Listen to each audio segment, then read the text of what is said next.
You keep time, there's a rather large clock on the wall, and a good moderator always makes sure that the event finishes as close to on time as initially promised. So we're going to move to the final portion of tonight's evening, which is to provide each of the four candidates up here an opportunity to deliver some closing remarks. You'll have a few minutes to do so, and just again, because of where the mic is at the moment, we'll start with Ms. McDonald, and then we'll cycle to your left until we reach Mr. McCrae. So, okay. Ms. McDonald, please go ahead. Thank you. So I present myself to you now as the person you should vote for on June 17th. I belong to the party that has a positive plan to get the economic engine of the province working again. But secondly, I present myself to you as a woman with a fabulous track record of working hard for people. And there are three examples of ways in which I've worked hard for people. In my political career, addressing some of the very issues that we've discussed here tonight. I've actually expended a little bit of political capital on fighting for a reconstituted, re-strengthened transit system in the city of Cornwall. And it worked. We had to hire an extra person. We fixed a problem with the scheduling, and transit has been perking along ever since, serving the population. And another way that I put my political capital on the line is with some of the instances we talk about, for example, the Beyond 21 group. When people who have intellectual difficulties reach 21, they have no more government subsidy available to them. So the parents have a choice, of getting them a great big TV and letting them watch it for the rest of their lives, or they go out there and on their own, they find programming for their kids. And what I did was I argued with my colleagues, and we extended a small grant to the Beyond 21 group so they could use that as leverage to get a larger grant from senior levels of government who are doing nothing. And as a Labour Council president, I can tell you I'm out there fighting for higher wages all the time.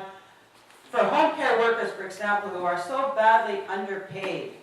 At Christmas time, I think there was a week there, below 20 weather. Well, I was on the sidewalk walking with those home care workers to get a raise, and it was so facetious the way the Liberal government did it. They put it in the budget, knowing the budget wasn't going to fly.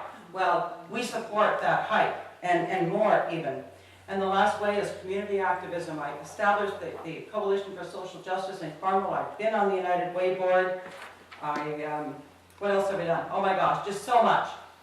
I experienced some acute poverty in my youth, and I've worked ever since to make the world a better place for everybody and extend opportunities for people. And if you want a fighter like me in your corner, watching your back, vote for me on June 12th. I'm Elaine McDonald.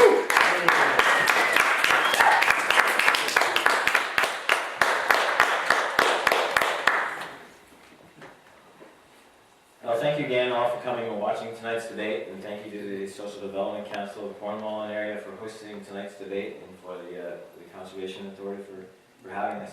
Merci à tous d'être ici ce soir. C'est un plaisir de vous voir ici et un très grand nombre. It shows that you care about what's going to happen on June 12th, and you're here for the right reasons. Whether or not you agree with what I have to say or not, I want you to leave knowing this. I will fight each and every day for each and every one of my constituents. I won't sit by idly in the sidelines. I will fight for you. A Kathleen-Wynne government would choose a different path than the opposition parties. Our government would choose to invest in people, in modern infrastructure, in dynamic and innovative business climate, and in small businesses, so that we can take advantage of our strengths and create and build jobs of the future right here in Ontario. On June 12th, the people of Ontario will have a choice to make. They will have a choice between a balanced and realistic approach of a Liberal government that will create jobs and nurture our economic recovery, and the others who would put the recovery in danger with radical schemes and reckless choices. As Liberals, we have a clear vision and a sense of purpose and comprehensive plan. The Ontario Liberal Plan will invest in education for youth and job strategies, complete the rollout of full-day kindergarten, saving families up to $6,500 per year per child, support small business by investing in infrastructure and innovation and reducing red tape, increase the minimum wage to $11 by June 1st and tie that to inflation, and build new campuses and create space for 1,500 more post-secondary students. Merci encore pour votre attention, votre patience et votre passion pour l'élection le 12 juin. By making the right choices, we can make a positive difference in the lives of Ontarians. The time to lead is now. On June 12th, vote Earl.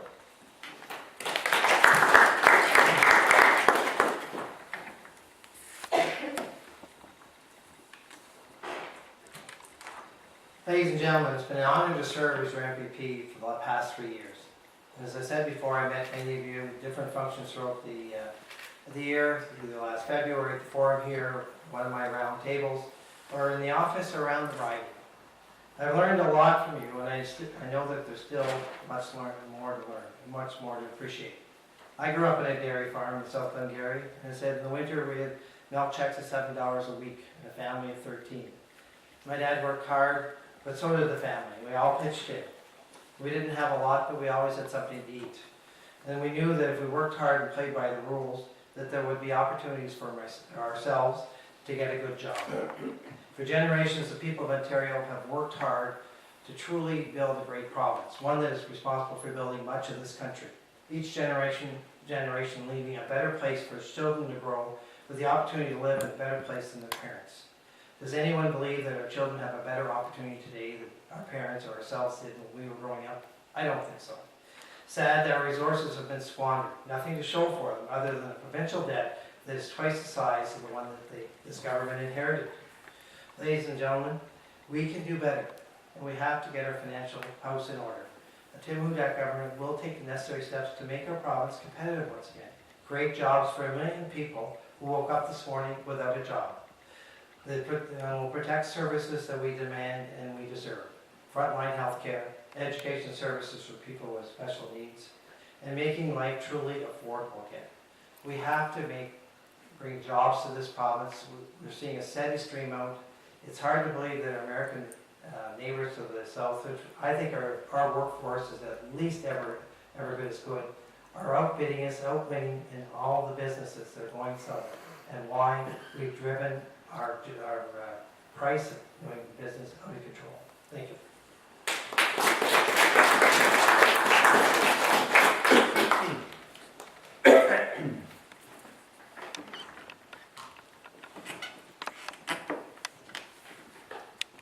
I recently read a book by Friedrich von Hayek, A Road to Serfdom, who described socialism and its destructive effects upon the economy of Germany and the social responsibility, and how ultimately it led to a totalitarian state, the axis of evil which we literally battled against at such great cost. This week we'll be recognizing D-Day, and it should be foremost in our minds. He wrote, "The supreme tragedy is still not seen that in Germany it was largely people of goodwill who by their socialist policies prepared the way for the forces which stand for everything we detest. Few recognize that the rise of fascism and Marxism was not a reaction against socialist trends of the preceding period, but a necessary outcome of those tendencies. In the democracies at present," this is in 1945, "many who sincerely hate all of Nazism's manifestations are working for ideals whose realization would lead straight to the abhorred tyranny."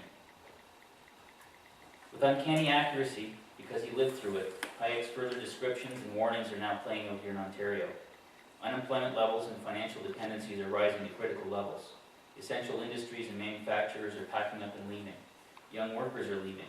Honest people are seeking ways to avoid detection and punishment from regulatory authorities so that they can simply get necessary work done to improve themselves and their properties. I don't know if they hear me here, but this indicates that we are now in the final stages of socialism and are about to progress to its cataclysmic conclusion. My objective and my party's objective is to restore liberty. It won't happen overnight. We now have to undo decades of socialist dogma and generations of indoctrination that has engendered dependency and a sense of entitlement. Children must not ask citizens must not ask, what security, support systems, and gifts are you offering this election? Instead, we must ask, will you restore my liberty to live and work without punitive taxation? Will you restore my ability to save and manage my own risk in life and in business? To these questions, I answer yes. I'm short. Sorry. Thank you.